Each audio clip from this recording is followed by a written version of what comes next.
What if you could become more educated, more skilled, more powerful at a young age?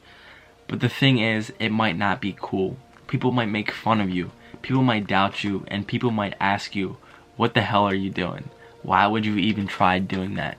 Well, growing up, I've seen the importance and power of these 3 things that helped change my life, that allowed me to feel better about myself, to feel more wise and more fine-tuned.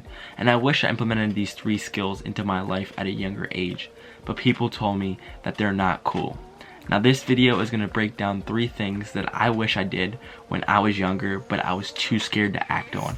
But now I see the courage and I see the power in those 3 things. So guys, before we get started, if you could subscribe to this channel, if you have not hit that subscription button, that would mean a lot. And feel free to leave a comment below. The YouTube algorithm secretly loves when people comment. And if you find value in this video, be sure to leave that like as well. That would mean a lot to me. So guys, today's video is all about 3 things that I wish I implemented in my life at a younger age.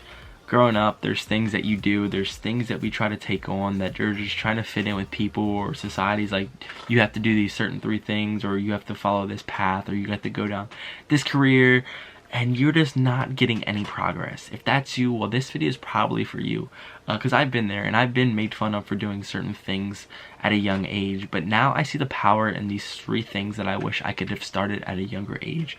Not only do I feel wiser, do I feel like I have more education and purpose and passion, but I have a lot more clarity, and I just wanted to share this video with you because they're just 3 simple steps that I think everyone can start implementing in their life. It's not super difficult, but the thing is, it's all about getting started. Having this consistency in your life will allow you to have more clarity and just feel like you're being more productive. So if you want to become more productive, stay with me here. I'm going to break down these 3 things that I wish I did. Instead of picking up the video game controller, I wish I did this one thing, and that is to read more books. Now, how is reading fun? When you're going through high school, when you're going through middle school, the school teachers slam these random books at you. Why would we like school, or why would we like reading if we just read Shakespeare books, or we read things like Othello and things that were not interesting to our certain personalities or things that we really enjoyed? How could we find that to be exciting? And I think that was the biggest struggle that I faced. I've read these books and being forced down my throat, read this, read that, The Catcher in the Rye. How is that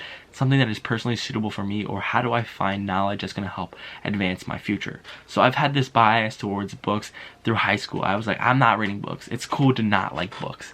You know, Kindles are kind of out of date now. I see it feels like people that read books are nerds or weird. So there's always been this bias around reading that I've had like subconsciously in my mind, but I knew that I had to start reading because I think reading is probably one of the most powerful tools. When it comes down to education, I found that it is best to learn from people that have actually achieved this success. So what do I enjoy? I enjoy the podcast, and the podcast of people that have shared their experience of how they got to a point in their business, what they're experiencing that allows them to have the calm in their mindset, to feel more whole or have that purpose. And it comes in the form of scripture and books. If you think about different things, people are always leaving their feedback, trying to provide value. So why don't you take advantage of this? So reading books allowed me to have more clarity. There's 3 things that I really enjoyed about reading.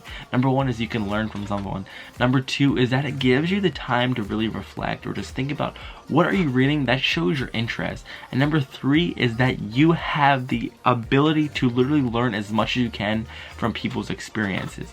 So I read my first book, Crushing It by Gary Vee, and I've continued to have that addiction. And this new habit was to read 1 book a week or 1 book every 2 weeks is something that I really enjoy. Finding Amazon books is now one of my favorite hobbies. I found that going to bed at night is so much easier when I have a book in my hand rather than a phone going through TikTok.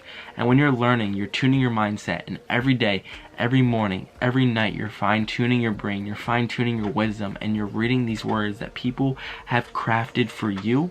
It gives you so much clarity, and it gives you the ability to feel inspired to wake up the next day to try it or to learn new things.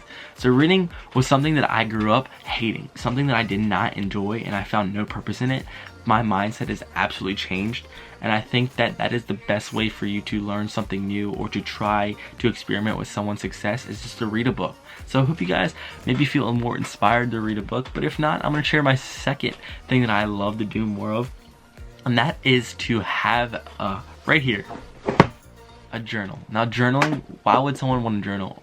girls use diaries. Not to be sexist here, but it seems like if you have a journal, if you have a diary, you have personal problems, you have fears that you have to escape, or you have like this weird emotional inability, like why do you need the journal?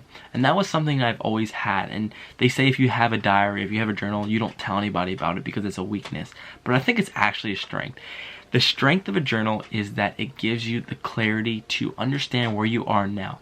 What I love about a journal is that I share my vision in there. I reflect on my vision. My first page of my journal is a visionary statement. And what I do is I try to reflect in my journal at least once a week. On a Sunday is usually I recap my week, but like Tuesdays, Thursdays, and Fridays, I'm just writing my thoughts, documenting what's on my mind. Because the mind, whatever you focus on, your energy that you adapt to, and the things that you put down on paper gives you more clarity, allows you to release those thoughts on paper to have more mind capabilities to take in new things and new processes. And what I learned is that the power of journaling is actually real. What you say, what you want is actually true when you document it. What I love about journaling is that it allows you to reflect. Journaling is seemed to be a weakness, so that's why I didn't do it when I was growing up. And now I see the clarity in the process of journaling. And I just hope that you guys can start just writing down some thoughts. Write down some things that are on your mind and write down how you can change or become a better person. And if you see these on paper, if you're writing this every day or reflecting on it, you're going to see that your actions are actually changing. Your personality, the way you carry yourself is actually going to reflect to what you wrote down on that paper. They say think and grow rich. Whatever you think, you will become. Whatever you write, you can aspire to be, in my mind. So I have loved journaling. Journaling seemed like a weird topic to do when you're young. Why would someone do it? But now growing up older, I absolutely enjoy it. I would not recommend anyone not to do it. That was a little backwards, but everyone go out there and start journaling. And third, I wish I did more of was developing high income skills, or skills that I could acquire that could change my life going forward. Now in high school, middle school, I found myself being a leader. I found that as a high income skill, like leadership. Everyone needs that. If you want to be a leader, like they're not just made, like they're crafted. And the thing is, communication, drop shipping, learning how to sell a product, finding ways to influence people is all a high income skill that I just did not feel was very powerful.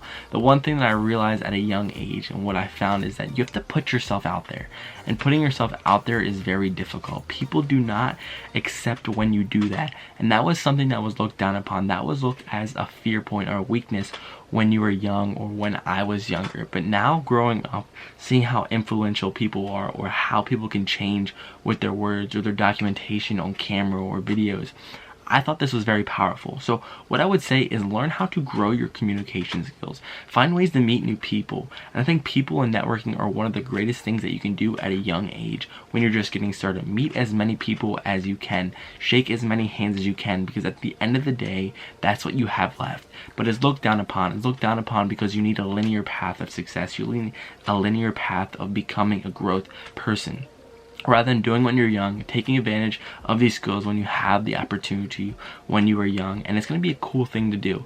You can communicate with people. You can learn skills that are going to allow you to increase income or work for yourself, or to do things that are going to make you happy rather than pleasing someone else, becoming a pawn to someone else's success.